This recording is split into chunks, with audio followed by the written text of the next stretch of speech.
Right now about Los Sabongero. About it, alright, sige.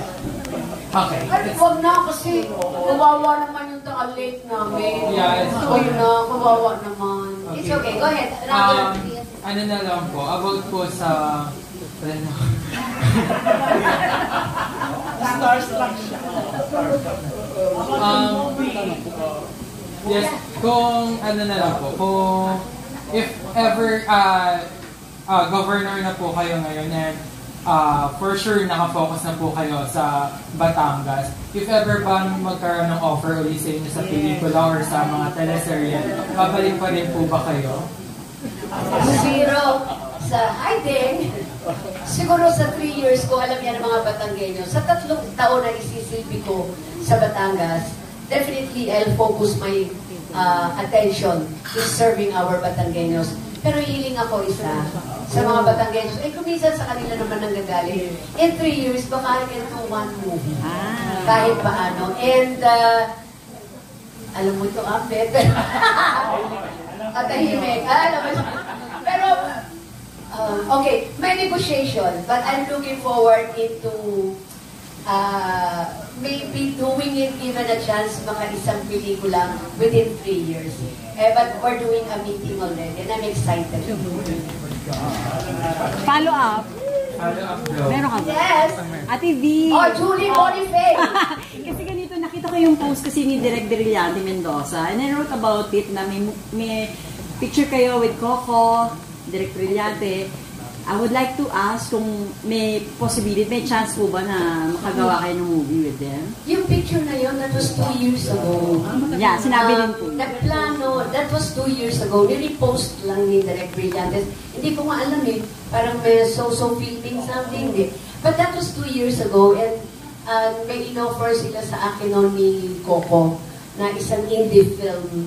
Pero unfortunately, medyo hindi nagkatuluyan.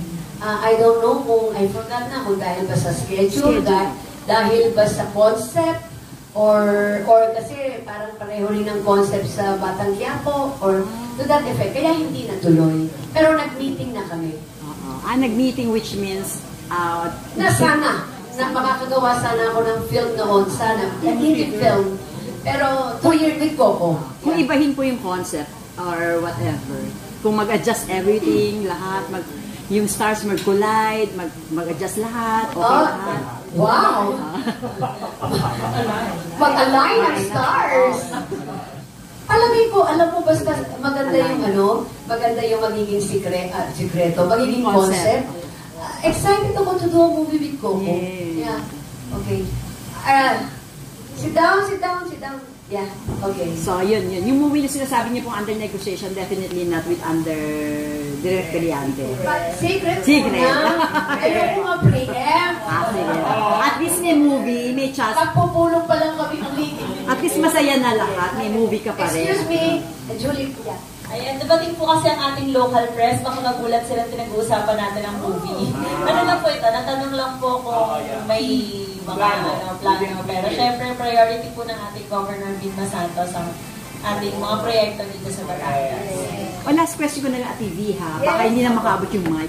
Kasi nagulat po kami, finally, ha, Ate V, in-announce mo yung edad. Which nagulat kami, and sa itsura mo, ang layo, di ba? Mukhang... Yun na nga, Julie, ang purpose mo. Bakit biglang in-admit mo yun? Yun na nga yung purpose mo na, di ba? You know, kahit anong gawin natin, lahat tayo tatanda. I mean, whether we like it or not. Imagine this November, I'll be 72. You get me? Pero... Kaka-amaze. Ngayon, 35. Pero you know, sometimes it depends on your outlook in life. You know, nasa loob din yan eh. It will show in your face, in your attitude, in kung paano mo dalhin yung sarili mo. You know? And sa totoo lang, I'm taking care of myself too. You get me? Oo nga. So, yun yun. Very good. And since I'm a senior citizen already, siguro pwede ko rin dito kunin why I will be needing help and support. Kahit na, kasi nung the last time, 2007 to 2016, ilang taon ako nun. So hanggang huling isla ng Batangas nararating ko. Kasi ganun ka-agresibo pa. But whether we like it or not, pag nadadagdagan na ang numero mo, may mga konti na tayo medyo, ano na, Limitasyon. anong tawag dito? Oo, may mga limitations na, di ba? And for that, I think kung meron, hindi ko kakayanin lahat. At least meron akong isang tao na gagawin kong representative whom I trust. Ayan. Yun. Ayan, isa na lang talaga, TV. Correct, yeah. So, may kinalaman kaya, anong, magiging active si Luis sa yung governorship dito sa Batangas? No naman. Wala siyang tatawagin na special, Wala sa plano niya. Ang pagpunta niya rito, ang pagbalik niya, and to make sure, ma-deliver lang, it's not even voluntary to fulfill his promise. yung sinabi niya sa entablado na pupunta ako sa bawat distrito to make sure na maibigay sa distrito niyo, hindi niyo na kailangan pumunta ng Kapitolyo para mahirapan, lalo na sa District 1. Imagine, mula Nasubo, pupunta ka dito. Magkano gagastusin mo, magkano pagkain mo, magkano pamasahe mo. Kaya yun yung gusto niya, ako ang willing pumunta sa inyo to bring all the documents of scholarship. Sa distrito niyo, gagawin natin yan. Yun ang mga sinabi niya. And kahit na with his situation now, ipofulfill niya yun bilang tulong din sa akin and to fulfill the promise na ginawa niya for the Batangueños. Ulitin ko, not asking anything in return. Wala siyang sweldo dito. You get me? Yun lang. Gusto niya akong tulungan because I am 35 years old. Plus the fact to fulfill his promise sa mga Batangueño. So natin may dream na ganito. Look, hanap buhay din yung anak ko. You know? Hindi naman anong quality para gawin yung hanap buhay. May hanap buhay ang anak ko. Mayaman. Got it, Ate V. And for that, sinabi ko kanina, I'm proud of you. Kasi, bihira yung may mga ganyang passion. Correct. Natuto pa rin yung mga sinabi. Yes, Ate V, yun nga sasabihin ko, nag-iisa si Luis. Kasi iba nangako lang hanggang pangako na pako. At siya, diba, tinupad talaga niya. That's true. Anak ko yan, Julie. Yes! Thank you, Ate V. Bahagi ng inaugural speech mo, yung kung paano mo iniinganyo yung mga kasama mo ngayon kahit magkakaibang partido kayo, especially with Vice Governor Mandaras, kung paano yung siya in-encourage at the rest of the group para magtulungan kayo kasi sabi mo nga, hindi ko kakayanin mag-isa itong mga proyekto na gusto mo gawin. So, ano pong tusulitan ka? Kasi sa totoo naman, ang mas epektibong servisyo is really teamwork. No man is an island. Plus sa governor, kahit pa paano, sasandal pa rin yan sa kanyang sanggunian. Dahil ito, dadaan lahat ang budget at lahat ng mga panukala na gusto niyang i-implement sa Batangas, dadaan definitely ng sanggunian.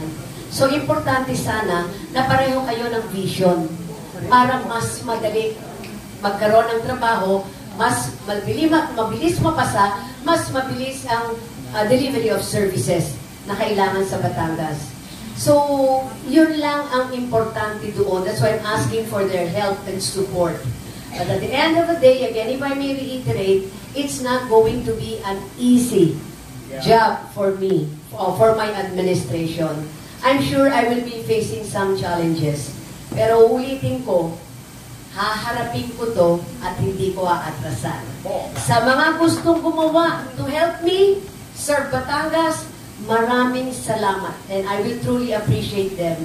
Doon sa mga ayaw naman gumawa at ayaw makitulong, salamat din. Pero gusto tulungan niyo man ako o hindi, tutuloy ko yung gawa ko to serve our Batangueños dito sa Batangas.